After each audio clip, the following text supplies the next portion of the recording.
after 2 weeks. Ayan na yung kanyang mga ugat.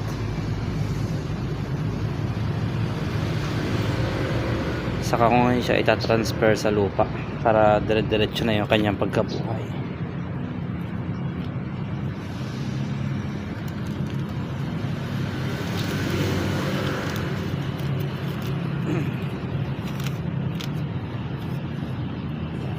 Yan lang yung ingatan nyo lang na wag matibag yung kukupit natin para hindi masaktan yung upas.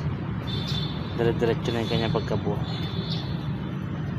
Yan lang yung aking paraan sa pagpapaugat ng cuttings ng upas. Okay.